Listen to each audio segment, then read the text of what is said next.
Good afternoon, everyone. My name is Julie Hanson. As an executive advisor here at Salesforce, it is my pleasure to welcome you to the Fortune CEO series, How AI is Transforming the Future of Business. In a few minutes, you're going to hear some insightful points of view from our panel. It's a very diverse panel. I hope you find it really enjoyable. But first of all, I would like to personally thank my co-host, Shirley Wright. She is the Director of Marketing in Canada. She just went through surgery a few days ago and has persevered to be here. So she has a lovely purple cast. We could not find her Salesforce blue. Now, Shirley, I was kind of wondering, when you got that cast put on, is that one of those new connected casts that measures all the heat in your arm so it can tell how fast you're healing and what kind of physio you should have? Unfortunately, Julie, this is just a plain old school cast. There's nothing fancy about it. But that's a really good idea, though. Using IoT data and predictive insights. Does Einstein do that? I think Richard Socher's in the house, and he's our chief scientist, so I think we should ask him later. Because, you know, if I think of a really good use for healthcare, or for AI and artificial intelligence and Einstein, it's going to be in healthcare. And speaking of healthcare, I think our first guest today is from healthcare. So who do you have coming out to see you? You bet they are. So Easter Seals Bay Area provides behavioral and health services and is at the forefront of care for people with autism. And autism is one of the fastest growing developmental disorders in the world today, and the prevalence of ASD has doubled over the last 10 years. I have with me here Susan Armiger, CEO of Easter Seals Bay Area, to discuss how ESBA is transforming the way that services are provided to meet this growing need for care. Susan, ESBA has served 125 clients in 2012, but today you guys are serving 3,500, more than 3,500 clients. And with over 300 new referrals coming in each and every month, how has this growth impacted your ability to service everyone that is in need of care? That's a great question. It has really changed the way we have done business because we were delivering those services ourselves, and we did some data analysis a couple of days ago, and we've had 21,000 referrals since 2012. So we had to grow and scale, and we had to develop a network that would actually support the needs of the families that were coming to the service line. So you're really on a mission to transform the way that care is being provided, and technology appears to be a major contributor and factor in all of this. Describe an example of how this is happening. Yes, it was really important early on that we understood how we could scale and be agile, and Salesforce became a really important choice early on. We were using Excel spreadsheets, and if you can imagine that with 21,000 people, even with our, the first 1,000, it was crazy. So we now have a whole client care cycle that is based on a platform. We had to really just create business architecture that met the needs of what we were doing.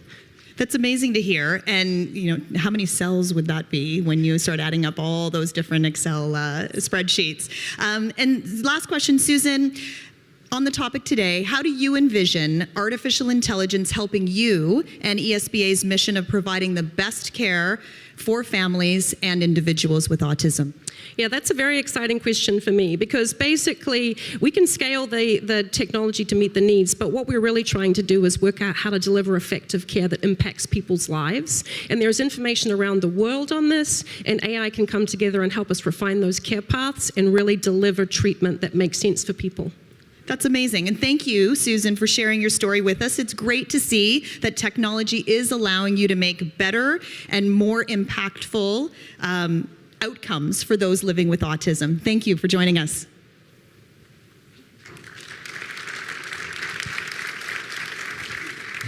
You know, there's a lot of focus and hype related to AI, machine learning, deep learning, neural networks. And along with that hype, there's a lot of concepts and conversation around the data that's absolutely necessary to make any of the AI work and be effective. Nobody knows more about data than my next guest. I have Anil Chakravarthy, CEO of Informatica, the world's #1 provider of enterprise cloud data management solutions.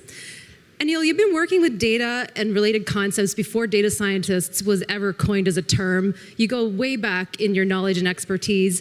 I was reading some of your articles. In one of your recent blogs, you actually discussed the hype around machine learning and AI, and you say that there is a true disruptive hype in one area, specifically to the data. So what is that disruption? Yeah, absolutely. Thanks for having me here. In terms of data, when you look at what's going on right now, you have multiple trends coming together at the same time. You have, for example, data in the cloud, which is going to grow by 10x over the next couple of years. You have the number of business users. That's again doubled in just the last couple of years. You have the use of machine learning and AI for data. You have the variety of different data types that you have all of, mobile, social, IoT. And when you put all these trends together, just one of them would be sufficient to make a big impact. That's the disruption. That's the genuine disruption. We call it Data 3.0. That huge disruption in the world of data.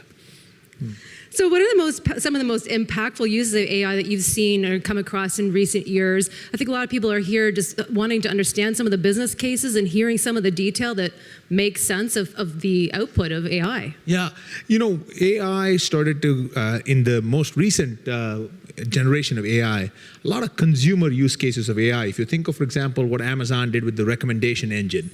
If you're looking for a book X, people who look for book X also like books Y and Z. What we are seeing now is really innovative uses of AI, similar uses in the world of enterprise. So for example, just to connect to the data conversation, you now have AI being used to help people find data within their own companies. You're looking for health data, for example, patient data, clinical data. It may be called anything, but AI helps you find the data you need for your business. And that's some of the most interesting things we have seen. I could talk to you for another hour, but we have to carry on. I really want to thank you for just sharing a couple points with me. Anil Chakravarthy from Informatica, thank you so much for being here. Thank you, Julie. Appreciate it. Today, there are more than 16 million children growing up in poverty in the U.S. Children in extreme poverty are half as likely to graduate from high school and 1/10 as likely to graduate from college as students from more affluent communities. Teach for America, a nonprofit organization, is committed to giving all students access to an excellent education. With me now is Jessica Crowley, Managing Director, Business Analysis at Teach for America. Jessica, Teach for America is putting more teachers in the classroom in underserved areas. What are the key elements of this program? Sure. So Teach for America is working to find, develop, and support a diverse network of leaders who are working to expand educational opportunity, both from within classrooms and schools, as well as across all sectors of society. So we train and offer ongoing professional development to our core members, which is what we call our teachers, and really position them to make dramatic academic and personal growth with their students. We also work to foster both the individual and collective leadership of our alumni, many of whom choose to stay in education after their 2-year commitment to teaching, and others go on to work in a variety of careers, whether it be policy or advocacy or law, but each person's path matters because together they form an incredible network of committed leaders who are working to expand educational opportunity in our country. And this school year, in fact, you have over 6,000 core members, I've got the vernacular right, teaching in the classroom across 36 states, and that means over 400,000 students are being reached. What are one or two stories that you can share where you personally have witnessed this program changing lives for the better?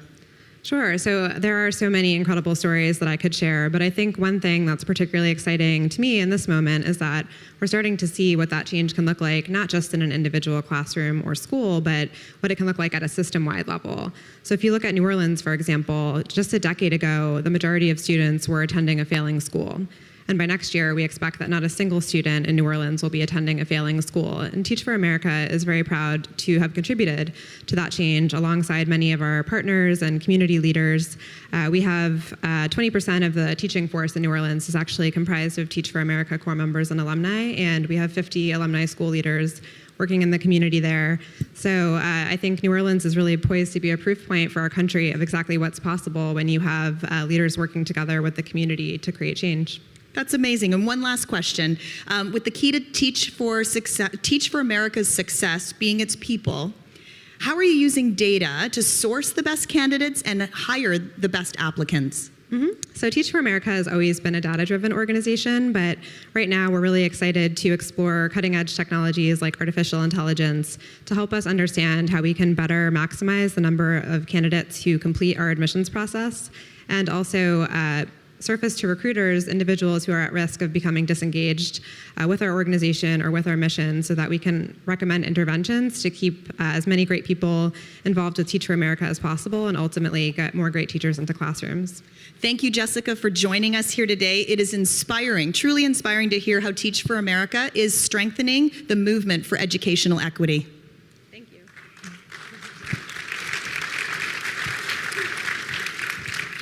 We have one last interview here with Hire Heroes. Hire Heroes, a best-in-class veteran service organization empowering U.S. military members, veterans, and military spouses to succeed in the civilian workforce. I have Sean McDonald, who is partner of PwC Experience Center, who helped Hire Heroes with the project. And I'm also going to be speaking with Christopher Plump, Chief Operations Officer and Interim Chief Executive Officer, Hire Heroes USA. Christopher, let's start with you. Hire Heroes has a reputation of excellence. There's a lot of one-on-one involvement that occurs. What are the best practices that you follow that drives over 300 new clients per week to join your program? Really, the key to it is the personalized service that we bring. You mentioned the one-on-one. Every veteran that comes in that needs help or spouse that needs help is entered into our Salesforce database and then assigned to a single transition specialist who's going to work them through their employment search up through the point at which they gain employment.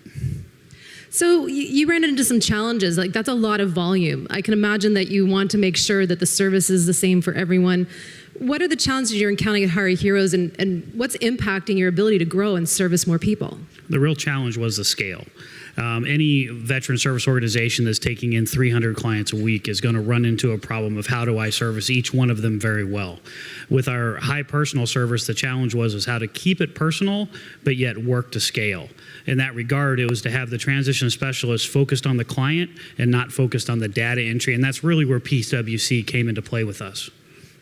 So Sean, let's switch over to you. PwC, you've been a long-time supporter of Hire Heroes. Talk to me about the level of support, the expertise that you brought to the table, and what kind of positive impact that's made. Sure. So we brought a combination of strategists to really understand their business, because when Hire Heroes reached out to us, it was, we think technology can help, and we believe them.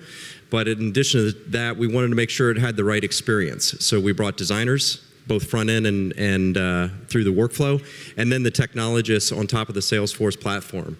The results have been really getting throughput through, as Christopher mentioned, demand of 300 a week. The way they used to solve that was they'd hire more people to support that demand. We said, we think, don't lose that human touch, but let's add in sort of an enablement and a productivity workflow with Salesforce. I know your partnership's going to continue for a long time. Christopher, in just a few seconds, I'll give you 30. I'm sure there are a lot of items on your wish list. We talked about a few earlier. Just imagine you can incorporate AI into a specific use case that would make the biggest impact on Hire Heroes in your programs, on all the veterans and military spouses. What would that be? The biggest impact would be is we now have a lot of partners. We have over 450 companies that want to hire veterans. We have training organizations. We have education organizations, all that have specific programs for different people. What's really tough now is personally, manually trying to match the individuals in our database, which is now about 15,000 clients at any one time searching for a job, with all these opportunities that are available to them. AI could help us do that seamlessly and keep that personal touch to the individual as it's looking at the individual record and their desires and match them with the appropriate stuff.